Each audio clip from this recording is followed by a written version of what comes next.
Okay, Fem Collective newsletter crew. I polled my Postpartum Connect people and none of them really felt confident in how to expand or relax their pelvic floor if they have an overactive pelvic floor. In Postpartum Connect, we have a self-assessment and you can assess if you are overactive, weak, slow on contraction coordination, all of the above. And people are not feeling confident in how to relax and expand their pelvic floor. Our pelvic floor here is shaped like a bowl that goes inside our pelvis. So as it contracts, it lifts up, sends it down. And as it relaxes, it expands down and out. It needs to expand to go to the bathroom, have sex, and also act like a trampoline or a shock absorber when you're running and jumping.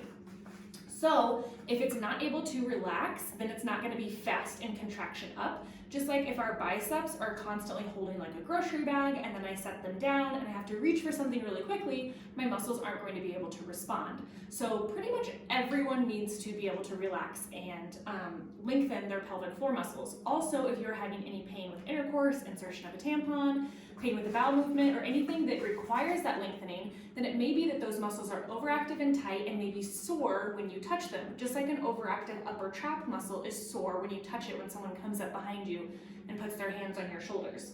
So if this sounds like you, keep watching. We're gonna go over first, kind of from the top down, how to expand our ribs and our belly. That's gonna help expand our pelvic floor. How to deeply breathe, some verbal cues on how to expand our pelvic floor, some hip stretches on how to expand our pelvic floor, and some positions to be in to have more effective breath to expand that pelvic floor. All of these exercises are like rehab exercises and they're just for practice. I don't expect you to be kind of using these throughout the day unless you notice yourself clenching your jaw and your shoulders and your butt, then I do want you to relax those. That's something you can do very easily to relax your pelvic floor. So the first part of expanding our pelvic floor is really learning how to breathe because our diaphragm at the top and our pelvic floor at the bottom work together. So as I inhale, my diaphragm pulls down and then my pelvic floor should also pull down because that space in between should always stay the same. So as I inhale, it should all drop. As I exhale, sit back. So if we can't fully expand our ribs or our diaphragm, then our pelvic floor can never fully expand. So first, I just want you to put a hand kind of on your ribs and a hand on your tummy, and notice what you do as you take a big inhale.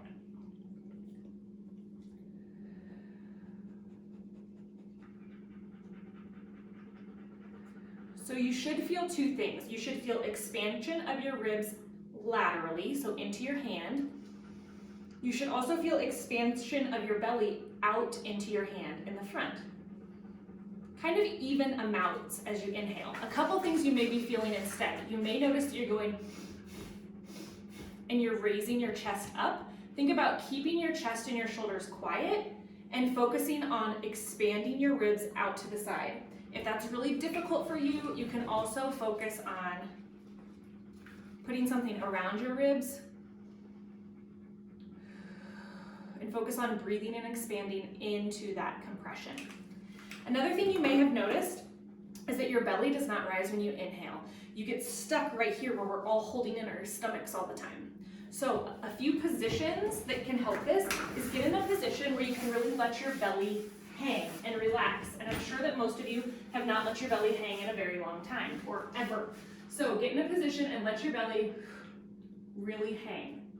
From here, as you inhale, think about sending breath all the way down to your waist and your hips. So sometimes it feels good to put a hand on my hips and think about sending breath all the way down to my hips, sending breath into my hand, okay? This may take multiple times or even multiple days to practice. Practice for like 2 to 5 minutes a day, just inhaling into your ribs and into your belly. On the exhale, just relax and don't worry about it.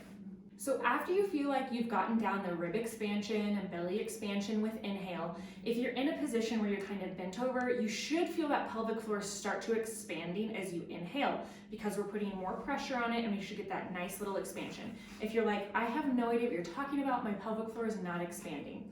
Here are some things I want you to visualize. Again, when our pelvic floor contracts, it closes and lifts. So think about the opposite when you inhale. As I inhale, it's going to open like a jellyfish. As I inhale, it's going to open like a flower.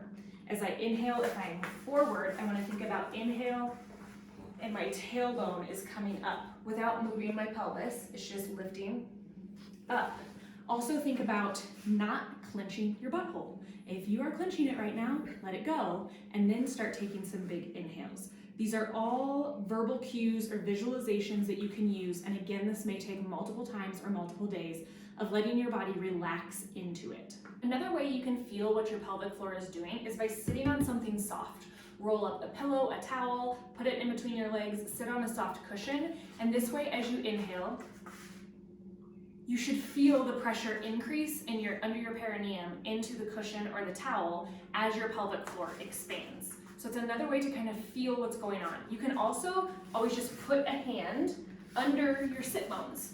So as you see, if I put a hand under my sit bone, I'm right on the pelvic floor. If I feel my muscle coming towards my hand as I inhale, that means it's relaxing and expanding. That's good news.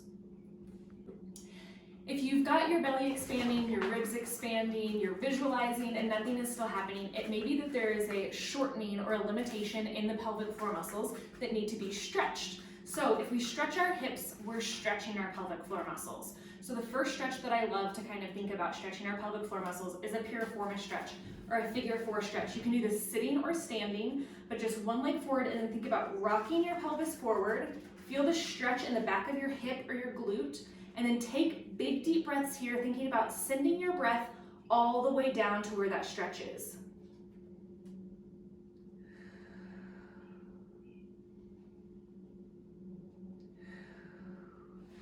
Okay, another one that I like is in the all fours position, but instead of putting our feet or our knees out, we're going to put our knees in so that it opens up the back of that pelvic floor. And then in this position, kind of round actually, and inhale, think about sending the breath all the way down your spine to your tailbone. So as I inhale, the breath is going all the way down my spine to my tailbone, and it fills up my pelvis. And then exhale, relax. Inhale, and exhale. Inhale, and exhale. Another stretch that I like for the pelvic floor is an adductor stretch. If you have pubic bone pain or pubic symphysis dysfunction, this may not feel good to you, okay? So we want to go ahead and get that treated beforehand. Put one leg out, 90-degree angle here, and then our hands in front of us, and we're just going to rock back and forth. You should feel a big stretch on the inside of this thigh, and those muscles attach right into our pubic symphysis and our ischial-ramus, just areas of our pelvis where our pelvic floor also attaches. So if we're stretching one, we're stretching the other. So we've gone over how to deeply breathe, get through the rib restriction and abdominal restriction. We've gone through some verbal cues of what we should be thinking about as our pelvic floor relaxes and opens.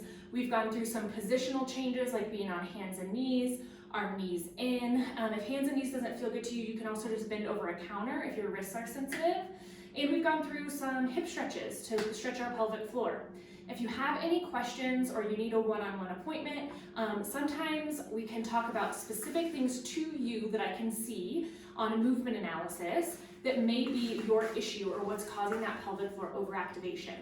Oftentimes our pelvic floor is working overtime for other muscles that are not working appropriately. Our pelvic floor can also get overactive and tense, like things vaginismus and dyspareunia or pain with sex.